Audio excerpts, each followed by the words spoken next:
Good evening, you're watching Estuary TV News. Coming up, we have a government and we'll be rounding up the general election news from East Yorkshire and Northern Lincolnshire. A theatrical triumph, John Godber's new play has been a hit with audiences and critics, and I'll be talking to Hannah Dunkerley about skydiving for charity, and she'll be rounding up the week's local newspapers as well.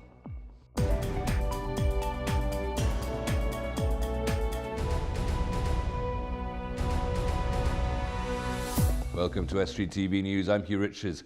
Here's Emma Lingard with the news headlines.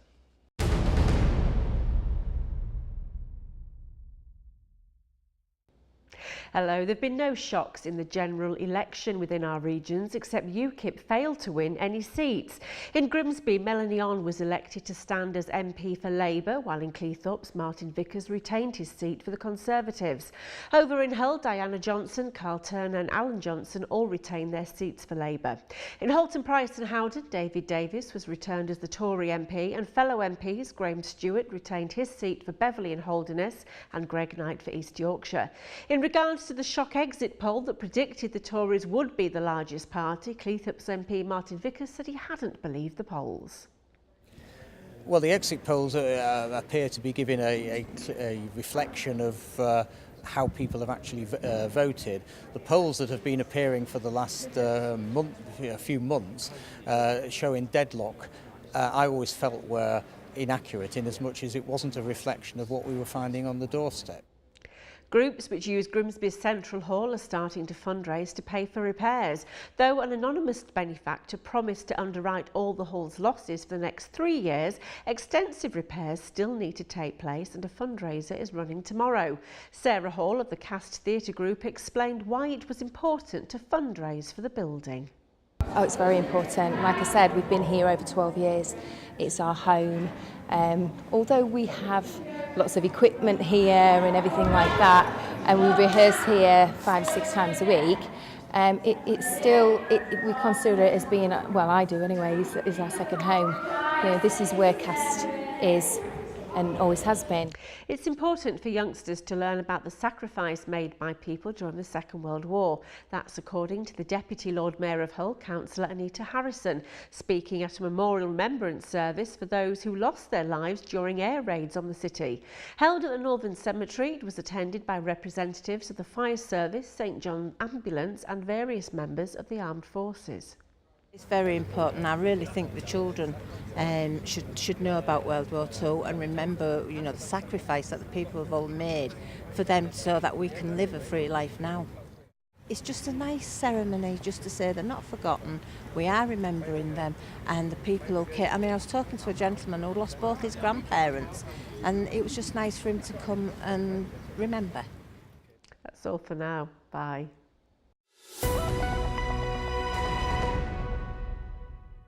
It's all over. Yesterday's general election had a surprising result across the country and perhaps a more predictable result in East Yorkshire and North Lincolnshire. Here's a look at some of the highlights from last night's returns.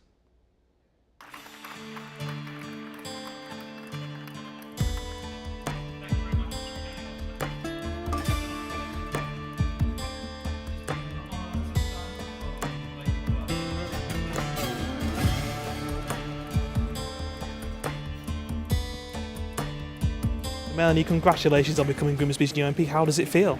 Thank you. It feels amazing. I'm incredibly honoured and privileged to have been given this opportunity by the people of Grimsby, and I hope I live up to their expectations. I said in my speech that I wouldn't let them down, and that's what I hope not to do. So what are your priorities going to be now you've been re-elected? To continue the work to attract investment into the area, to improve the infrastructure, better transport links, all of which will help bring more prosperity to the area.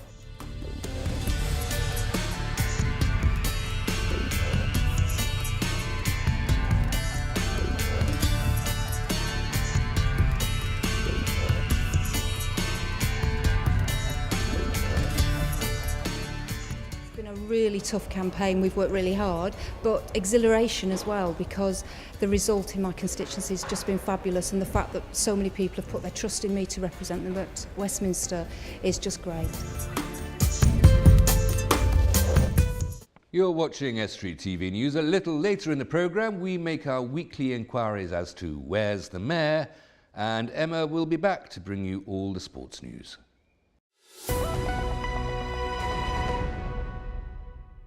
The Winterton and District branch of a leukemia and lymphoma charity has found a precipitous and vertiginous way of raising funds, falling out of aeroplanes. Hannah Dunkley is here to explain. Hannah, welcome. Thank you very much for coming in. Thank you for having me. What's going on? We've set up a partnership with Skydive Hibblestow for any individuals wanting to jump from 15,000 feet to raise money for our local branch, for our Winterton District branch Leukemia and Lymphoma Research Charity. Right. Individuals pay a cost of £200 to do the jump, but as a branch, we've said if they raise £400, then we will refund the cost of their jump, which gives people an incentive to raise more money, really. So the charity covers their costs if they can give the charity more than the cost of the jump, as it were. Right. So it's just getting people raising more money, helping us to beat blood cancers, really. Okay. Have you ever jumped out of an aeroplane? I haven't, no. I did a bungee jump last year, which was one of the other events we organised, which 75 foot was, that was 175 foot was high enough for me. I don't think I could do 15,000. Well, 15,000 feet is really high for a parachute jump, because it's not just a parachute jump. The skydiving, that's where you jump out and then you wait for a really long time before you open a parachute. Yeah, that's what worries me. It's just waiting for the parachute to open. It's falling for fun. Yeah. Falling for fun and thrills. Not my idea of fun, but it is some people's. Well, it would be mine, actually. I'd love to do it. But why would, for somebody who's never done this before, that this seems to require training. This is almost military. So what's the procedure? On the day of the skydive, there's nothing needed to be done before the day of the jump.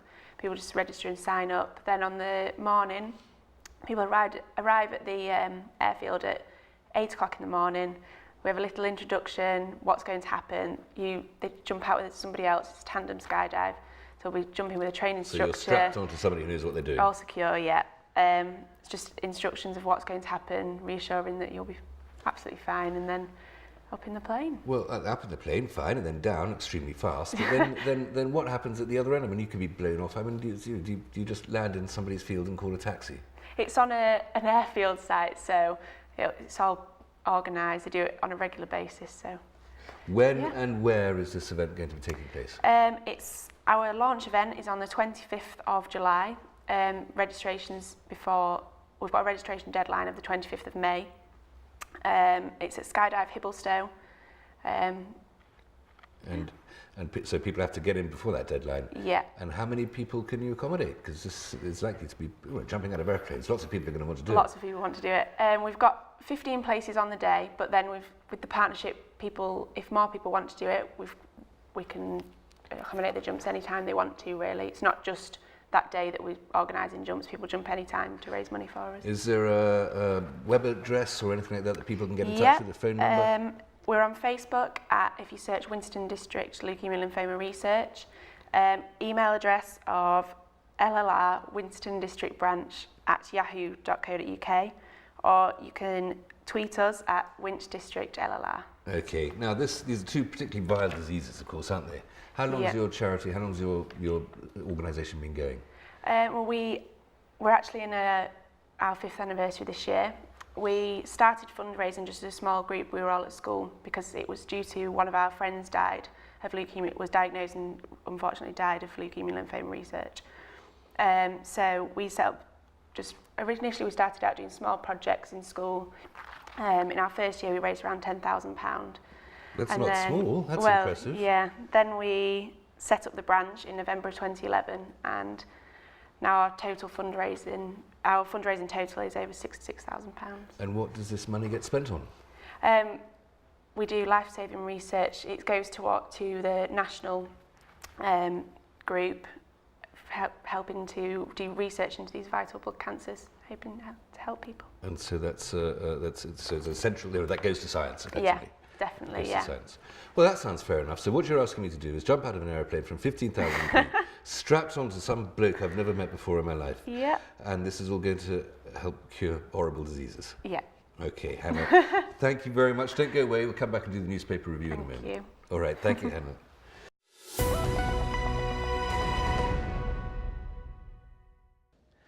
Only a few nights remain to see Shafted, a play written by the prolific author John Godber, currently at the East Riding Theatre. Our reporter Erica Barker has been catching up with John to see what inspired him to put pen to paper. Playwright John Godber's play Shafted, currently at the East Riding Theatre in Beverley, has enjoyed critical acclaim. It explores what happened after the miners were defeated in 1984. There's been a lot of things written around the miners' strike, Billy Elliot, Brastoff, several other plays, Queen Cole, and We're Never Going Back. But to my knowledge, nothing had been written about what happened after 1984-85.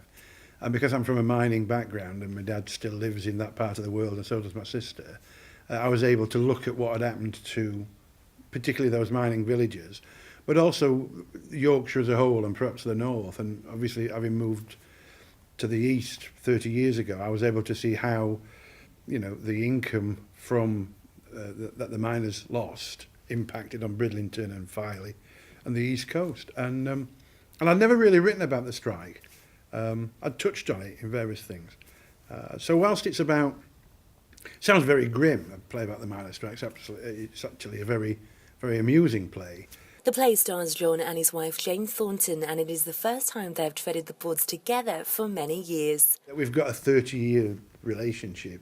Clearly, you can't rehearse that. You know, that's a fantastic thing that you're bringing, and the little looks and little kind of references to each other. It's good. I mean, what a privilege, you know, and that I think is what's come across to me. You know, what a great job to go and put a play on and people applaud you. After a week in Wakefield and 2 days in Barnsley, their run at the East Riding Theatre is now drawing to a close. John says it's a great venue for the area. It's really interesting because having built the new Hull truck and designed it and done all that, I think that's a cracking theatre. But it was fascinating going to the East Riding Theatre, which is an old church, and how the acoustics had been captured really wonderfully, and how the balance between the stage and the audience, and a nice bar, and lots of, you know, community commitment to volunteers who've made that work, and that's a great thing. And of course, Beverley's a lovely location, so I wish it well. And with plans for other projects in the pipeline, it looks like we'll be seeing more from this extremely talented couple very soon. Erica Barker, Estuary TV. And Hannah Dunkley is still with me to have a little look at the newspaper stories. Hannah, what have you found in this week's press? Well, the first paper I've looked at is the Scunthorpe Telegraph. Right. And I particularly like this story about the Winston Community Academy. Pupils and school being messaged by a bogus member of staff at the school, which I think Facebook is a very good thing for many reasons, but I think this is particularly worrying that young people are being messaged by people posing to be... A bogus teacher? Yeah. So what's this bogus teacher saying on Facebook? Where is my homework? You haven't done that essay on Henry VIII for me yet. I think it's a bit more worrying messages, really.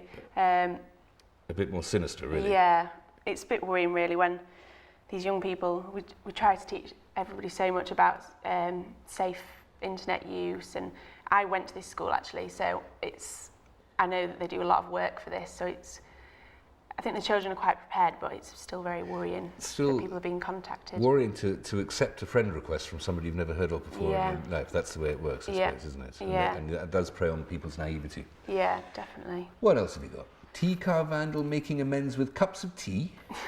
Yeah. Is this the story? Yes, it is. It's not easy to say, never mind understanding. What's going on? It was about a young, I think it was 15-year-old boy who had vandalised a disabled lady's car, but didn't realise it was a disabled lady, and then once he'd found out it was, he was very remorseful. He's now working with her, going to see her, doing everything he can to make amends about that. Including making cups of tea for the victim.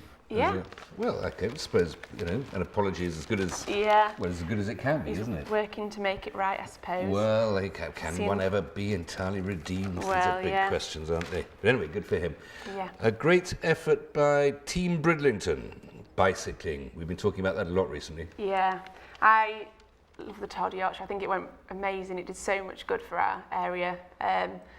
and this article's just about the effort of Bridlington, really. And Bridlington, of course, was the starting point for the...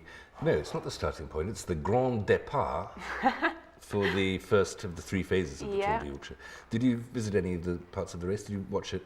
Well, I'm actually at university in York, so I saw it go through York, it was so good. There was so many people coming out to see. I think it was great that everyone, the whole community got involved. Like, there's a little school near where I live, and they'd all put banners and bunting all down the route, which was really nice. Fantastic. Seeing everybody getting involved. I know you don't jump out of airplanes. Do you ride bicycles?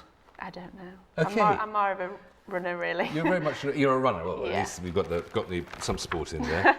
What's the story here? I'm folding out a double-page spread, aren't I? That's, it was some young schoolboy had unfortunately passed away, and people from his old school holding football matches in his memory, which I thought was really nice. They're getting involved, making something positive, making an annual event of it. well, this is in the Grimsby Telegraph. This must touch a chord with you. I mean, this is very similar to what you've done for your friend, and in trying to cure those horrible diseases. Yeah. And this is happening in Grimsby. I love the little. Is that a World Cup? I think it might be one of those World Cups that was stolen and found by a dog. That happens all the time, isn't it? You are very sporty, aren't you? This is your next choice. This is your running interest, Linked is it? to 2 interests of mine, Okay. fundraising and running. Yeah. This man's running 5 marathons. 10 marathons in 10 days. That's a total of 260 miles by my swift arithmetic. Yeah, that's much further than I could do. I can't even imagine doing 1 marathon, never mind 10 in 10 days. Well, I can't imagine doing 1 marathon or wishing to do so myself, I'm afraid. But what's he raising money for? What's the good cause here? It's for a children's charity in Cumbria, helping to improve the lives of vulnerable young people. Okay. So doing some great work, yeah. And that's a Grimsby man, Tony Hooper, an IT operations analyst for Young Seafood, raising that money. Yeah. Excellent, good effort. And I think we've probably got time for one more. That looks a little bit like a grim one to me. Yeah. This is another worrying one, I think. This lady there was an elderly lady who had dementia, and she has been mimicked by some of her carers, which I think when they're in that position of trust, I don't think it's very... Mockery from your own carers, that's not very helpful, is it? No, definitely not. And it's something that's always worth watching out for. Yeah. Okay, and that is in the Hull Daily Mail. There's one other story I noticed, that somebody was convicted of growing cannabis in a flat over a pub called the Flower Pot. But we won't go into that. Hannah, thank you so much for coming in. Thank you very much.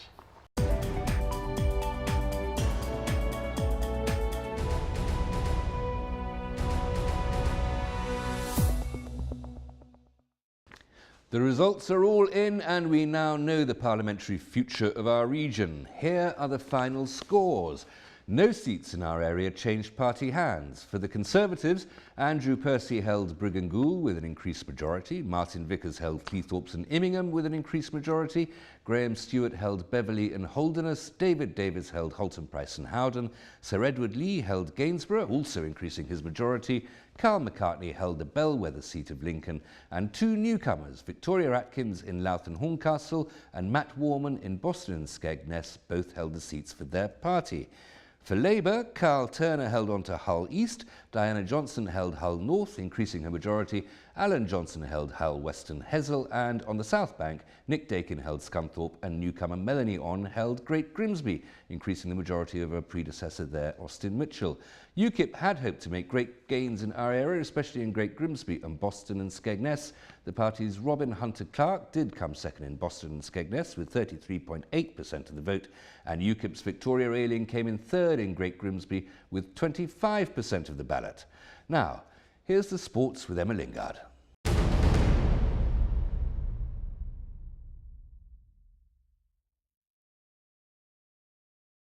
Hull City's Premier League survival chances may hinge on their clash with Burnley tomorrow. The Tigers host the Clarets, who will be relegated if City win, and top scorer Nikica Jelavic is under consideration for a starting place, having come on as a substitute against Arsenal on Monday. A win for Hull could see them go 4 points clear of the relegation zone, with an away trip to Spurs and a home fixture with Man United to come on the final day of the season.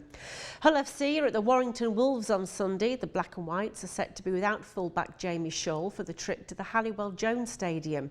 Captain Gareth Ellis could be in line for a recall to the side, having missed the last 7 games with rib cartilage damage. Across the city, and Hull Kingston Rovers are gearing up to host the Wakefield Wildcats tonight. The Robins welcome back Terry Campese and Josh Mantellato, as well as Jordan Cox, who's included for the first time this season. Sean Lunt misses out through injury. And the date for this season's third and final derby has been confirmed. Hull FC will visit the KC Lightstream Stadium on Friday the 17th of July, kicking off at 8 o'clock. In cricket's Yorkshire Premier League, Appleby Frodingham host Sheffield Collegiate, whilst Cleethorpes are at Castleford. Driffield Town play at home against Barnsley, and Hull are away to Rotherham. All games get underway at 12 midday tomorrow. And finally, we're now under a month away from one of Market Raisin Racecourse's biggest events of the season. This year's Ladies' Day meet is on Friday the 5th of June, with the first race under starters orders at noon. And that's all from me. Goodbye.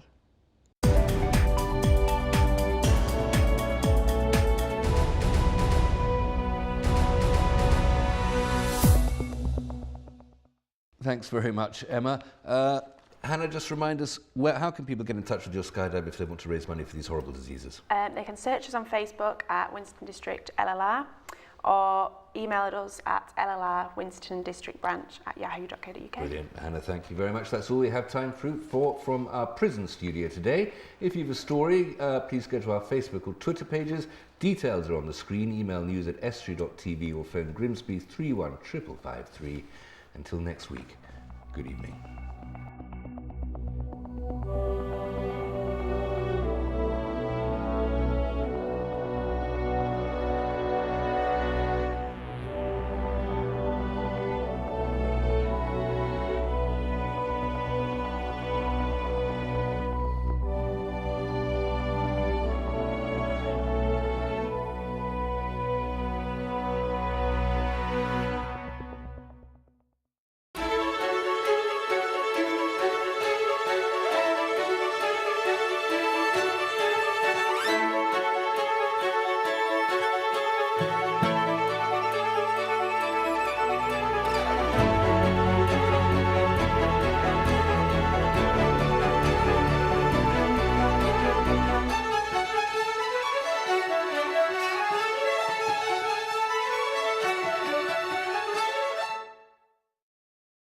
Estuary TV's weather, sponsored by Hornsby's, celebrating 100 years in buses.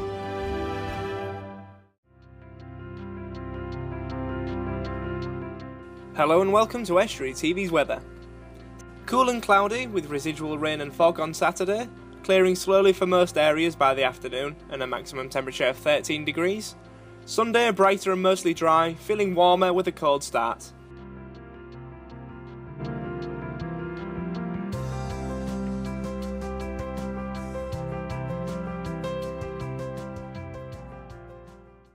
Estuary TV's weather, sponsored by Hornsby's, celebrating 100 years in buses.